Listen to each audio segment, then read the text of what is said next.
오늘은 정말 가슴 벅찬 소식을 들고 왔습니다. 우리 기술로 만든 전투기 KF-21 보라매가 드디어 유럽의 하늘을 날기 시작했다는 소식입니다.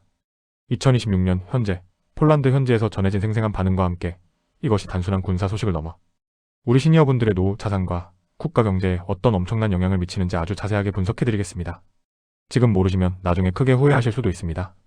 하지만 오늘 영상만 끝까지 보시면 우리나라의 국격이 어떻게 변했는지, 그리고 이것이 여러분의 지갑 사정과 어떤 관련이 있는지 완벽하게 이해하시게 될 겁니다.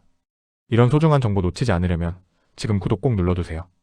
여러분, 최근 뉴스를 보면서 세상 참 많이 변했다는 생각 안 드시나요? 불과 수십 년 전만 해도 남의 나라 무기를 빌려 쓰던 우리나라가 이제는 유럽 한복판인 폴란드에 최첨단 전투기를 수출하는 국가가 되었습니다. 2026년 3월 현재 폴란드의 마조비에츠키 공군기지에서는 한국에서 날아온 KF-21 보라매의 첫 인도식이 열렸습니다. 현지 언론들은 유럽의 하늘을 이제 한국이 지킨다며 연일 대서특필을 하고 있습니다. 그런데 시니어분들 중에는 이런 질문을 하시는 분들이 계실 겁니다. 전투기 파는 게 나랑 무슨 상관이야? 내 연금이 더 중요한 거 아니야? 라고 말이죠. 결론부터 말씀드리면 아주 큰 상관이 있습니다. 방위산업은 국가의 기초체력이자 외화벌이의 핵심입니다. 전투기 한 대 가격이 수천억 원에 달하고 한번 팔면 수십 년간 부품과 정비 비용으로 꾸준히 돈이 들어옵니다. 이것은 곧 우리나라의 달러 보유량을 늘리고 환율을 안정시킵니다. 환율이 안정되어야 우리가 수입해 먹는 밀가루, 식용유 가격이 떨어지고 겨울철 난방비 부담도 줄어드는 법입니다. 즉, KF-21의 수출 성공은 여러분의 장바구니 물가와 직결되는 사건이라는 뜻입니다. 2026년 현재 폴란드로 인도된 KF-21은 단순히 비행기 몇 대가 아닙니다. 폴란드는 이번 인도분을 시작으로 총 수십 대의 KF-21을 도입할 예정이며 이는 수조 원 규모의 계약입니다. 폴란드 정부 관계자는 한국의 무기체계는 세계 최고 수준의 가성비와 신속한 납기 능력을 갖췄다며 극찬을 아끼지 않고 있습니다. 특히 과거에는 미국이나 유럽산 전투기만 고집하던 동유럽 국가들이 이제는 K-방산을 신뢰하고 있습니다. 이는 대한민국이라는 브랜드 가치가 전 세계적으로 급상승했음을 의미합니다. 여기서 우리가 주목해야 할 핵심 정보가 있습니다. 바로 정부의 2026 방산 수출 고도화 전략입니다.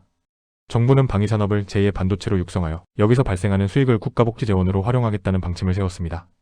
실제로 국방 예산의 일부가 효율화되면서 노인복지 예산이나 연금 고갈 문제를 해결하는 데 긍정적인 신호로 작용하고 있습니다.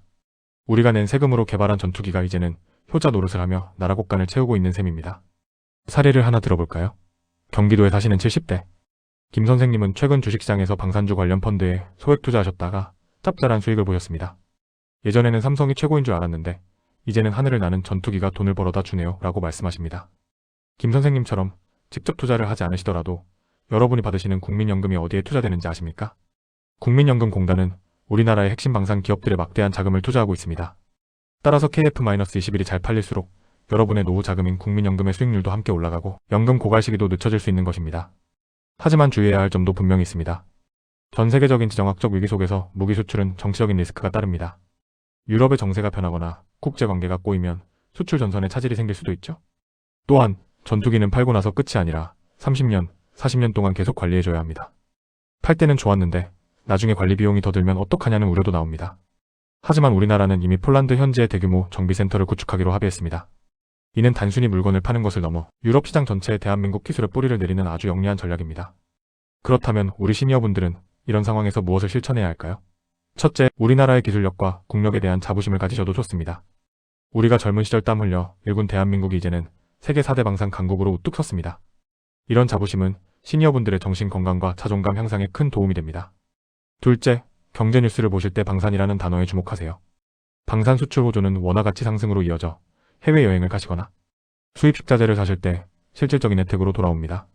셋째, 자녀나 손주들과 대화할 때 이런 최신 정보를 공유해보세요. 할아버지가 뉴스 봤는데 우리나라 KF-21이 폴란드를 지킨다더라는 이야기는 세대 간의 벽을 허물고 여러분을 앞서가는 시니어로 만들어줄 것입니다. 이런 소식들이 사실 우리 일상과 멀어 보일 수 있지만 국가의 부가 쌓여야 노인 기초연금도 올라가고 경로당 지원금도 늘어나는 것입니다. 2026년은 대한민국 방산 역사의 획을 긋는 해입니다. KF-21 보라매가 폴란드 하늘을 가르며 전하는 메시지는 분명합니다. 대한민국은 이제 누구도 함부로 할 수 없는 강대국이 되었고 그 바탕에는 시니어분들이 쌓아 올린 헌신이 있었다는 사실입니다. 오늘 전해드린 소식 정리해보겠습니다. 첫째, 2026년 3월 KF-21 보라매의 첫 폴란드 인도가 성공적으로 이루어졌습니다. 둘째, 이는 수조 원대의 외화 획득과 환율 안정으로 이어져 시니어분들의 생활 물가 안정에 기여합니다. 셋째, 국민연금의 수익성 강화와 국가복지 예산 확보에도 긍정적인 영향을 미칩니다. 넷째, 대한민국은 명실상부한 세계 방산 4대 강국으로 진입했습니다. 여러분, 우리나라가 정말 자랑스럽지 않습니까? 이런 정보 놓치지 않으려면 지금 구독 꼭 눌러두세요. 앞으로도 든든한 시니어 파트너는 우리 시니어분들의 삶에 실질적인 도움이 되고 기쁨을 줄 수 있는 최신 정보를 가장 빠르게 전달해드리겠습니다.